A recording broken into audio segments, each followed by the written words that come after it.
The very notion of a factory on the moon once existed only in the realm of science fiction, an extravagant fantasy. Yet, a single audacious vision transformed it from impossible dream into an undeniable mandate. Not a temporary outpost, not a ceremonial flag planted in the dust, but a fully operational industrial complex forged from the alien ground itself. This is where the boundaries of the impossible begin to blur, where the comfortable distance of imagination collapses into unsettling reality. For this brick, cradled in the palm of a human hand, is real. It is not a digital render, a flight of artistic fancy. This is solid matter, created from lunar simulants, the very material that awaits us on the moon. NASA has already pushed past concept art, rigorously testing three-dimensional printed Martian habitats right here on Earth, proving the fundamental principles. Then, the red planet offered another profound clue. Its wispy atmosphere, once considered a hostile void, holds the potential to yield breathable oxygen. The machines that will harvest this vital gas are no longer blueprints on a screen. They are tangible, functioning prototypes. No one has yet erected a complete lunar or Martian base, but the individual components, the foundational technologies, have shed their fantastical skin.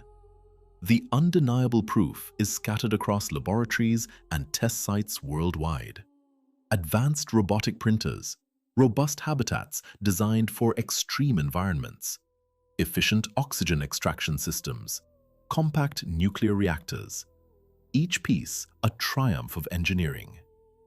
Now the stark, brutal question emerges.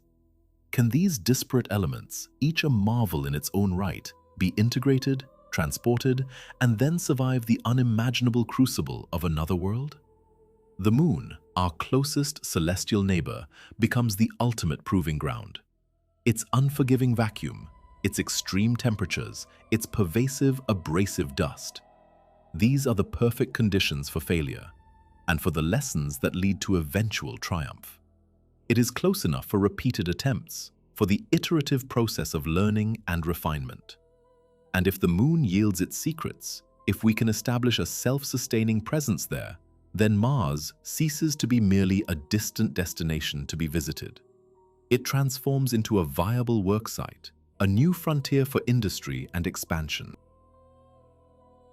The journey begins with a precision landing at the lunar South Pole, a region chosen for its unique advantage, permanent sunlight bathing the rims of its craters. The first human boots touch down, marking not just an arrival, but the commencement of an unparalleled endeavor.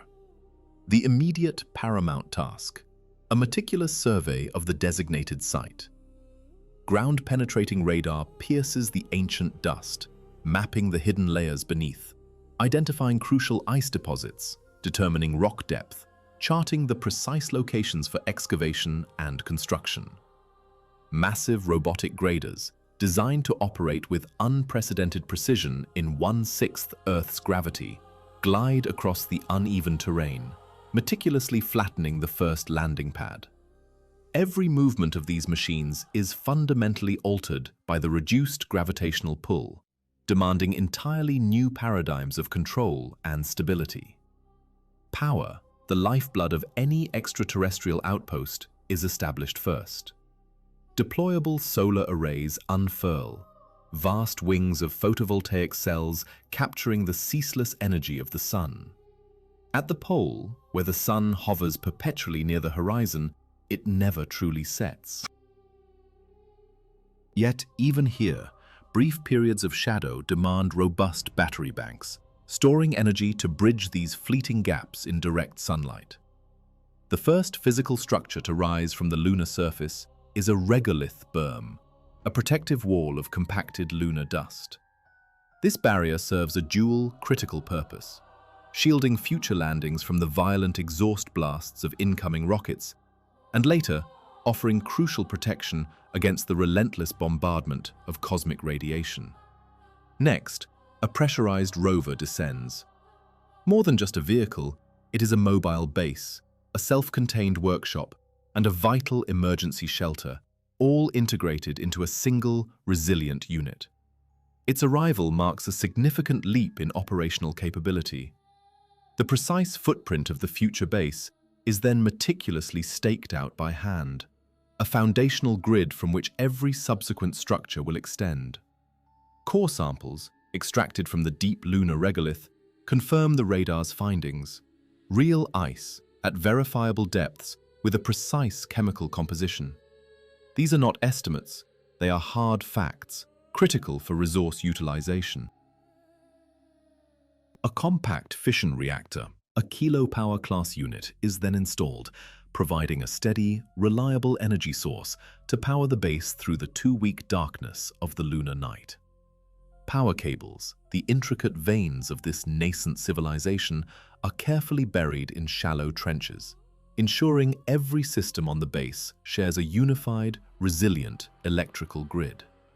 Finally, a towering communications mast is raised, its slender form piercing the black sky. Without this vital link, Earth would lose all contact, all understanding of the monumental undertaking unfolding on the ground. Site preparation is complete. Power, communications, mapping, mobility, the essential infrastructure is in place. Now, the true construction begins. Regolith harvesting commences, a process that defines the very essence of this lunar endeavor. This ubiquitous grey dust, covering every inch of the lunar surface, is the only raw material available. It is carefully collected, then sieved into precise grades. Fine powder for 3-dimensional printing, coarser granules for radiation shielding, and aggregate. Magnetic separation systems then pull out iron-rich particles, revealing that lunar regolith is not merely inert dust, but a valuable source of useful metals. This unassuming grey powder, held in the rough confines of a gloved hand, represents the entire construction industry of this new world. There are no vast concrete trucks, no sprawling quarries, no endless supply chains stretching across an ocean. There is only this. In the stark, silent vacuum of the lunar surface, giant parabolic mirrors unfurl, catching the relentless glare of the sun.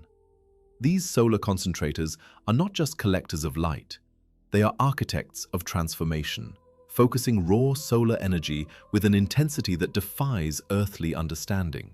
Here, there is no need for fossil fuels, no complex supply chains from a distant planet. The only furnace fuel required is the sun itself, harnessed by elegant arrays of reflective surfaces.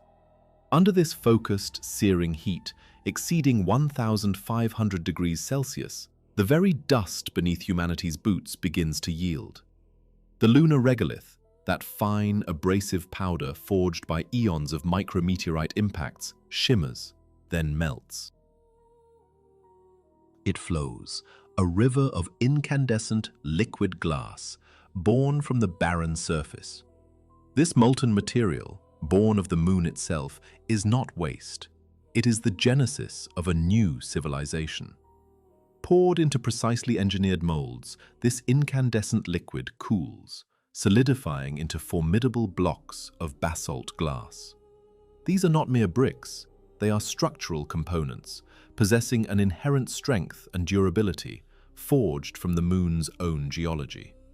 They represent a free, abundant material, endlessly available to those who possess the ingenuity to unlock its potential. Yet the utility of molten regolith extends far beyond construction. This same incandescent stream, subjected to the precise forces of electrolysis, begins to relinquish one of its most vital secrets. Oxygen, trapped within the lunar rock for billions of years, a silent prisoner of the cosmic void, is finally set free. This liberated gas fills massive storage tanks, destined for multiple critical roles. It becomes the very air humanity will breathe, sustaining life within the sealed modules. It transforms into the oxidizer for rocket propellants, fueling the next generation of lunar transport. From the dust underfoot, the very essence of life and propulsion emerges. For more intricate structures, a different alchemy is applied. The finest particles of regolith are meticulously blended with a specialized polymer binder.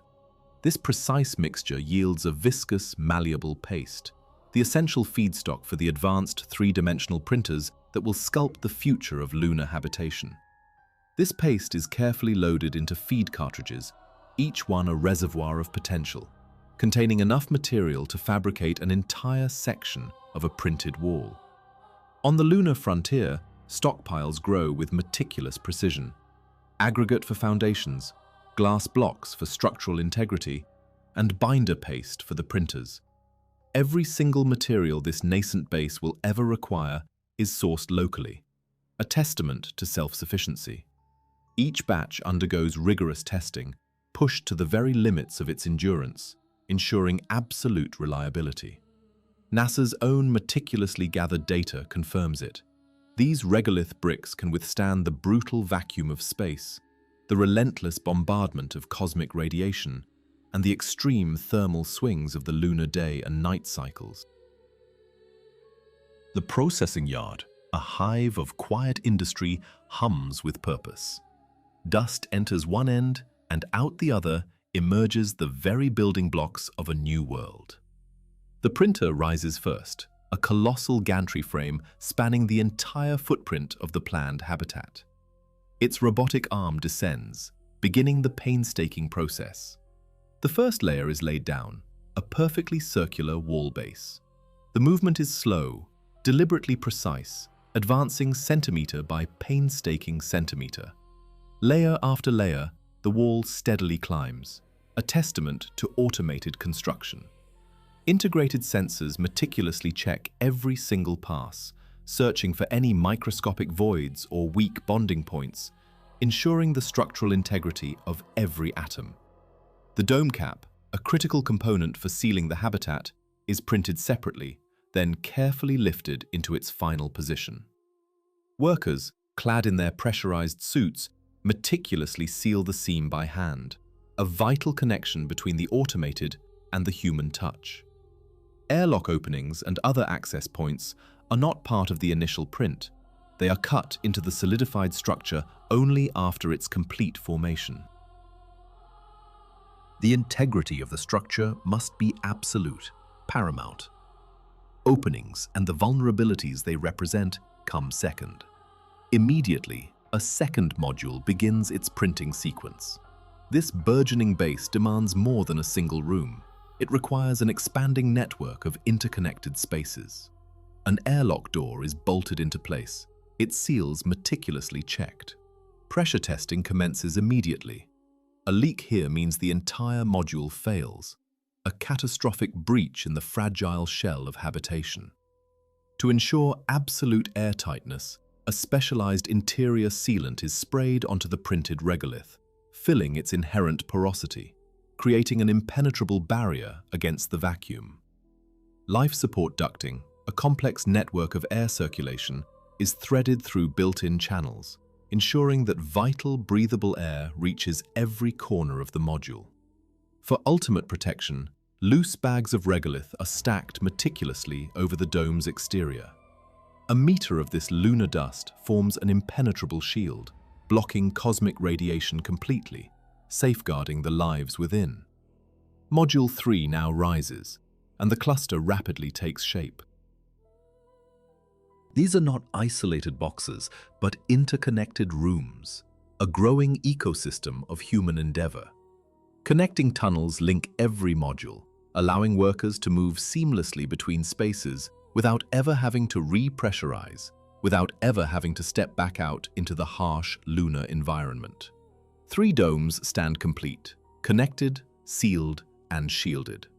Yet the printer is already in motion, moving to the next foundation, its work far from over. Power demand is rising exponentially with each new addition. The solar field expands, its reflective surfaces stretching further across the lunar plane, generating the increasing electricity required by every new module. A second kilopower class reactor is installed, providing crucial redundancy. The failure of one unit cannot, must not, shut down the entire base. A new foundation is laid down, a fresh outline etched into the lunar dust, marking the next stage of expansion. From the raw, silent desolation of a barren world, a new outpost emerges, not just built upon the moon, but from the moon, powered by the very star that illuminates its surface, a testament to humanity's unyielding ambition to make the impossible real. A shimmering expanse of regolith glass blocks paves the way, a testament to ingenuity on an alien shore. This is the crucible, the birthplace of propulsion, where the very essence of rocket fuel is forged. Deep within the perpetual shadow of a crater, where sunlight has never touched, the ancient secret of water ice lies entombed. Here, the laborious extraction begins. Heated augers bore into the frozen darkness, gently coaxing the ice from its 4-billion-year slumber. The liberated vapor, a precious, ethereal plume, is meticulously captured, then condensed into pure liquid water. This pristine lunar water then undergoes a transformative process, electrolysis. With a surge of electric current, it splits, yielding its fundamental components, hydrogen and oxygen. Both gases are utterly vital, the very breath of a starship, and each is meticulously separated, then stored in its own dedicated cryogenic chamber. Here, they are subjected to extreme cold, chilling them into a dense, liquid form. This transformation makes them far more efficient to store, compact and potent, poised for their ultimate purpose. The very oxygen now flowing through these lines, the very fuel that will ignite the next great journey, did not embark from Earth. It was born from that primordial ice, a frozen relic of the solar system's earliest days, preserved in the moon's eternal night for 4 millennia of millennia. Beyond the fuel plant, a new industry rises from the lunar dust.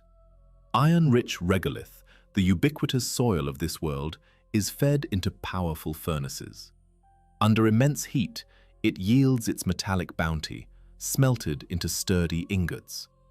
This is the first metal ever produced beyond Earth's atmosphere, destined to become tools, components, and the very building blocks of a new civilization. A rolling mill, its mechanisms humming with purpose, transforms these raw ingots into sheets of resilient metal. The base, once entirely dependent on shipments from a distant blue marble, now begins to craft its own parts. Within one of the pressurized domes, a machine shop takes form. Lathes and mills, initially transported across the vast cosmic ocean, now stand ready. This is no mere conceptual blueprint. This is a factory, tangible and humming with life. The distinct whir of a lathe, a sound once alien to this barren world, now resonates within the dome, its cutting tool shaping actual lunar metal right now, in this moment. Soon after, a metal three-dimensional printer comes online, its precise nozzles extruding intricate designs. Bolts, brackets, and other precision parts emerge, layer by painstaking layer, all crafted from the moon's own resources. A new production line begins to take shape: solar panels. Lunar regolith, surprisingly, holds abundant silicon. From this raw material, the base starts manufacturing its own power hardware, completing the loop of self-sufficiency. A few metal parts, a handful of panels, each one a testament to what can be achieved with only what the moon already provides. Adjacent to the industrial hub, a larger dome ascends, its translucent skin a stark contrast to the monochrome landscape. This is the greenhouse, a sanctuary meticulously engineered for growth, not merely for survival. Inside, tiered hydroponic racks reach towards the ceiling, bathed in the soft glow of LED grow lights. This verdant haven will become the base's primary food source. The first fragile seedlings are carefully planted: crisp lettuce, hearty potatoes. These are not strangers to space. Their ancestors have already flourished aboard the International Space Station. Above the greenhouse roof, an extra layer of shielding is meticulously applied. Plants, far more sensitive to the harsh cosmic radiation than the human crew, require this additional, vital protection. Beneath the surface, a network of tunnels now weaves its way through the lunar bedrock, connecting every vital zone. The habitat, the verdant greenhouse, the bustling workshop, the humming fuel plant. A single, interconnected, pressurized base, a miniature world thriving in the vacuum. Outside, a paved road stretches from the base to the landing pad. The fine, abrasive lunar dust, kicked up by the wheels of rovers and the exhaust of descending craft, poses a constant threat, damaging delicate equipment and fouling sensitive instruments. This paved surface eliminates that insidious hazard. At the landing pad itself, a robust wall begins to rise. Future Starship landings, once a violent sandblasting of high-speed regolith, will now occur in a protected zone, shielding the burgeoning base from the destructive forces of arrival. The moment of truth arrives, a full systems test. Power grids, life support air, water recycling, fuel production, every intricate system is activated, monitored, and checked in concert for the very first time. The air crackles with anticipation. A starship, a titan of interstellar travel, descends. It touches down, not on Earth, but here, on the Moon. And here, it refuels, drawing its lifeblood from locally made oxygen, the first off-world refueling in the annals of history. Repanel, every shielding bag, each is meticulously checked by hand, a testament to the unwavering commitment to safety and precision. Finally, the moon beacon is installed, its steady pulse a guiding light. Every future landing will now be precisely directed, drawn by an invisible thread to this exact, thriving lunar outpost. The lunar base stands complete. It has risen from the dust, sustained by ancient ice, and powered by the relentless light of the sun. Not a single component beyond the initial tools was shipped from Earth. From this self-sufficient haven, a refueled starship, its tanks brimming with lunar-borne fuel, ignites its engines and launches, not for home, but for Mars. The moon was never the final frontier. It was the crucible, the unforgiving proving ground where humanity first learned to breathe beyond Earth, to build, to survive in the vacuum. Every lesson etched into lunar dust, every triumph and near catastrophe forged the path to the next, far grander ambition. Mars, the red planet. A beacon in the night sky, now within reach. Specifically, Arcadia Planitia, a vast, ancient plain, seemingly barren, yet chosen with surgical precision for one singular, critical reason. Beneath its ochre surface, hidden from the relentless solar winds, lay the promise of life and propulsion. Water ice, tantalizingly close to the surface. This was the target. This was the key. The first boots to touch Martian soil carried not just the weight of human ambition, but the accumulated knowledge of decades of space exploration. The initial survey process mirrored that on the moon, meticulous and methodical.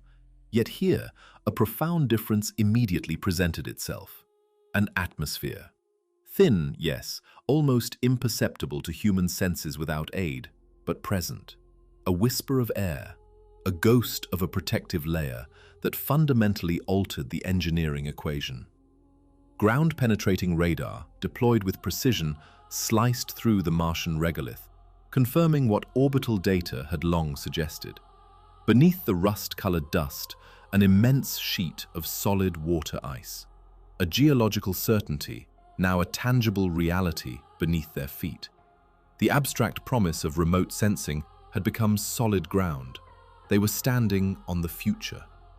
A landing pad, meticulously graded and leveled, marked the heart of the nascent Martian settlement. The gravity here, significantly stronger than the moon's, exerted a constant, subtle pull. Every machine, every robotic arm, every human movement demanded more energy, more effort. The stark silence of the lunar landscape was replaced by a different kind of quiet, a vast, echoing stillness, occasionally punctuated by the thin, ethereal sigh of the Martian wind. It was a real wind, a tangible force, however attenuated, and its presence redefined every aspect of construction, every structural design. Dust, a constant adversary, would now be carried on unseen currents, scouring surfaces, infiltrating mechanisms.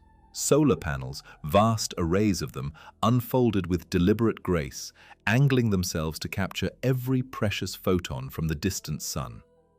Mars's atmosphere, though thin, was a canvas for perpetual dust. The sky, often hazy, offered less direct sunlight than the stark clarity of the moon. To compensate, a significantly larger reactor array was carefully installed, its intricate components humming with latent power. On Mars, dust storms could rage for weeks, blanketing the planet, plunging solar arrays into darkness. Backup power was not merely a contingency, it was a fundamental necessity, a lifeline against the planet's unpredictable temperament. Around the growing site, a sophisticated protective barrier began to rise. While Mars possessed an atmosphere, it was nowhere near dense enough to offer adequate shielding from the relentless cosmic radiation and micrometeorite impacts. This new structure, a complex marvel of engineering, was designed to create a localized, more hospitable environment, a vital sanctuary against the harsh Martian elements. Specialized preneared for the planet's soft, often treacherous terrain, promised unparalleled mobility. This was a different planet, demanding an entirely different class of machine, purpose-built for its unique challenges. The drill, a powerful, purpose-engineered behemoth, bit into the Martian crust. Seconds stretched into an eternity. Then, a shudder, a change in vibration. The drill bit through the regolith, and then, a solid, unyielding resistance. Ice. Solid. Confirmed. This was the moment. This was the resource. This was the bedrock upon which the entire audacious plan for Mars depended. An atmospheric processor, a complex symphony of pumps and filters, began its tireless work, drawing in the thin Martian air. 95% carbon dioxide, a toxic, inert gas by earthly standards, became the raw feedstock, the elemental building block for a future forged in fire.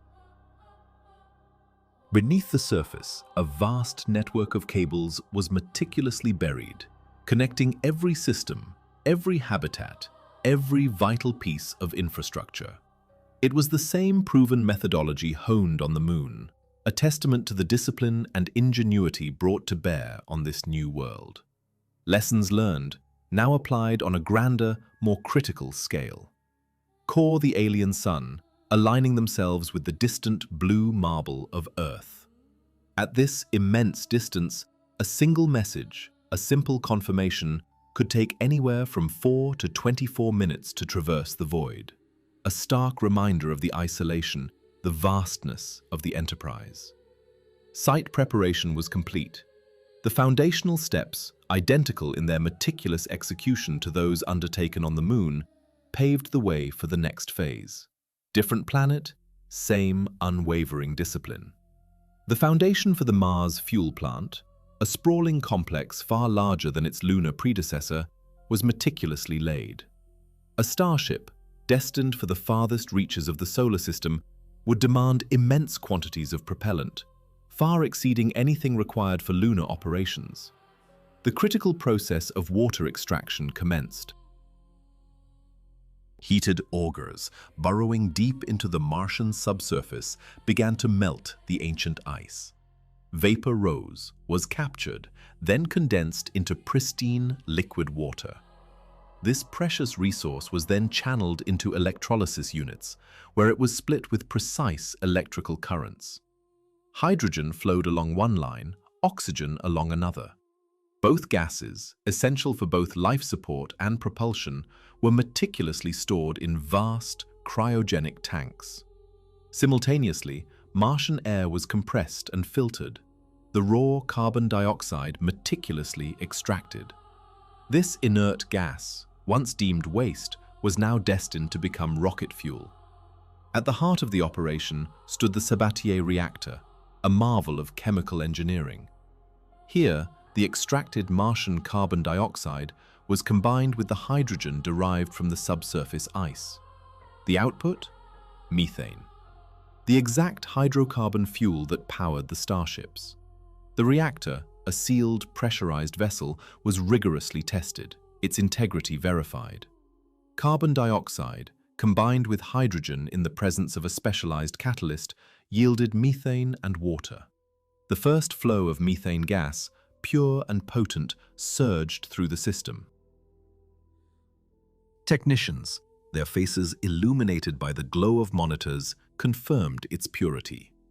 This gas, born from Martian air and Martian ice, was the very essence of rocket fuel, a testament to humanity's ability to transform an alien world into a launch pad. Massive cryogenic tanks, designed to hold staggering volumes, were meticulously installed, each sized for a full Starship refuel. 900 tons of liquid oxygen, 260 tons of liquid methane. These were not mere storage units, they were the arteries of interstellar travel, brimming with the potential for distant journeys. To meet the insatiable demands of future Starship fleets, more reactors were added in parallel. A single unit, operating alone, would take decades to accumulate enough fuel for a single vessel. But with many units working in concert, the pace accelerated exponentially, transforming the desolate plains of Arcadia Planitia into the fuel depot for a new era of exploration.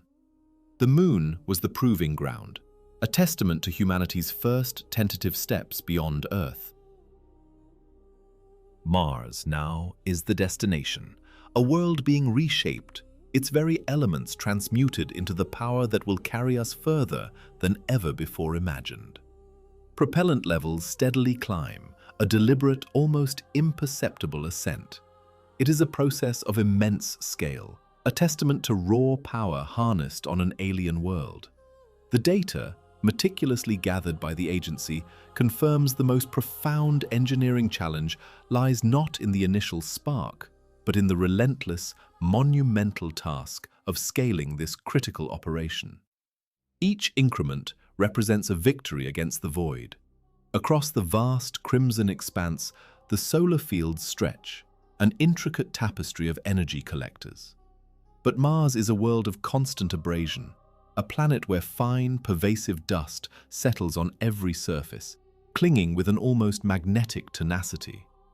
Automated brushes, precisely engineered for this environment, sweep across the arrays, a rhythmic ballet of recovery. With each pass, the vital pulse of power output surges, a temporary reprieve in the endless battle against the Martian elements. Deep within the heart of the burgeoning outpost, the fuel plant hums, a symphony of industrial purpose. It is a marvel of transformation, an alchemical forge fed by the very essence of Mars. Water, precious and painstakingly extracted, flows into its intricate systems. Air, thin and carbon dioxide rich, is drawn in. The relentless, unfiltered sunlight, filtered only by the planet's tenuous veil, provides the catalyst. What emerges is nothing short of miraculous. High-test rocket propellant, ready to breach the heavens, and pure, breathable oxygen, the very breath of life itself. The foundational structures of this new world rise from the ruddy soil, born from a design not conjured anew, but meticulously refined. It is the same printer architecture, proven and perfected on the lunar surface, now reinforced, its mechanical sinews strengthened to withstand the subtle yet distinct pull of Mars's gravity. This is not a reinvention of the wheel, but a masterful adaptation of a technology already tested in the crucible of space. A testament to foresight, to efficiency, to the wisdom of building upon success. Martian regolith, a fine, iron-rich dust, is carefully blended with a specialized binder. Its hue is a deep, resonant red, a stark contrast to the muted gray of its lunar counterpart. Yet, the underlying principle of construction remains precisely identical. The first layer descends, a foundational ribbon of engineered stone, firmly anchoring humanity's presence to a new planet. The printing process unfolds with an unwavering precision, layer upon meticulous layer. The color may be different, reflecting the distinct elemental signature of this world, but the chemistry, the underlying machine, the very essence of its operation remains the same. The structures here demand a greater fortitude, a thicker shielding than their lunar predecessors. Mars, with its whisper-thin atmosphere, offers little defense against the relentless cosmic radiation, a silent, pervasive threat from the void. Protection, therefore, still hinges on the very dust that defines this world. Layers of regolith, carefully piled and compacted, become the impenetrable barrier, the silent sentinel safeguarding life within. Modules 2 and 3 begin their ascent in unison, a synchronized ballet of construction. The base expands now with an accelerating rhythm, a testament to lessons learned and knowledge gained. Every challenge overcome on the moon, every hard-won insight is immediately integrated, applied with surgical precision to this new frontier. Connecting tunnels, meticulously designed and rigorously tested on the moon, now seamlessly link these burgeoning modules, becoming standard practice, the established blueprint for growth. The greenhouse dome, a vital artery of sustenance, rises with a grandeur surpassing its lunar ancestor. Its increased volume is a direct response to the Martian reality. Less usable sunlight penetrates the perpetually dusty, attenuated sky. Within its protective shell, hydroponic racks are installed, a verdant lattice ready to cradle new life. LED lights, specifically wired for optimal growth, cast a vibrant artificial sun. Though the core design mirrors its lunar twin, every component is carefully adapted, re-engineered for the harsher, colder interior climate unique to Mars. A smelter, a beacon of industrial self-reliance, takes its place among the growing infrastructure. This time, it will yield Martian iron, a rich bounty from the very soil beneath. The regolith of Mars, it turns out, is even more abundant in this crucial element than that of the Moon. Soon, the Mars workshop comes online, a humming nexus of fabrication. Lathes spin, mills grind, and a metal printer, a marvel of additive manufacturing, begins to craft precision parts, all forged from the raw iron of this planet. The Mars factory, a testament to ingenuity and self-sufficiency, rapidly takes shape, a symbol of humanity's capacity to thrive. Fuel, metal, food, shelter, the fundamental pillars of survival, all now sourced and produced from the abundant resources this planet so generously provides. A network of roads, meticulously paved, begins to weave between every zone, a critical infrastructure designed to mitigate the unique challenges of Martian dust. Finer, more abrasive, and far more clingy than its lunar counterpart, this pervasive red powder demands constant vigilance, a relentless fight against its insidious intrusion. At the Mars landing pad, a formidable blast wall stands sentinel, a testament to the sheer force unleashed during Atmo interacting with the thin atmosphere kick up colossal plumes of dust, far exceeding anything witnessed in the earliest lunar expeditions. Then, the moment of truth. A starship, gleaming under the alien sun, settles onto the pad. It refuels here, on Mars, its colossal tanks gradually filling with locally made methane, locally made oxygen. The impossible becomes tangible. The return journey, once a distant dream, now becomes a viable reality, powered not by supplies ferried from Earth, but by the very ingenuity of humanity on another world. The final inspection is a ritual of meticulous precision. Every seal, every panel, every crucial shielding layer is checked by hand. Just as it was on the Moon, human eyes, human touch, confirm the integrity of a structure designed to endure the unimaginable. The Mars base stands complete, a monumental achievement forged in the crucible of ingenuity. It was built in precisely the same manner as its lunar predecessor, a methodical, step-by-step progression, material by crucial material. Two bases spanning two distinct worlds, yet unified by a singular, proven methodology. A 9-step process, rigorously validated on the Moon, now flawlessly replicated on Mars. That single brick, the very first building block glimpsed at the outset of this journey, represents more than just a piece of engineered regolith.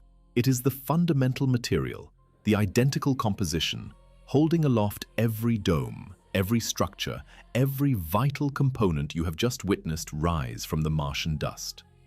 The oxygen, once painstakingly produced by the Graham through the MOXIE experiment, has been scaled up, its chemistry now filling the colossal tanks of a starship. A return flight, fueled entirely on Mars, becomes the ultimate declaration of independence, a journey home requiring not a single drop of propellant shipped from Earth. A singular vision once declared, not distant outposts, but thriving factories, humming with purpose on the Moon and even Mars. This was not a future built on fluctuating currency, nor measured by abstract numbers. It was a calculus of raw mass, untamed energy, and the boundless potential of what could be forged from them. Imagine self-sustaining industries, independent of Earth's fragile supply chains, crafting the very infrastructure for humanity's expansion across the cosmos. This monumental undertaking, this grand design, has yet to break ground beyond our atmosphere. None of its colossal structures stand today, silent against alien skies. Yet every single piece of its intricate puzzle, every foundational principle, every engineering marvel required for its realization, already exists. It thrives within the laboratories and industrial complexes of Earth, right now. We have meticulously brought this audacious concept to life, step by deliberate step, employing only the proven technologies perfected within our home planet's gravity well.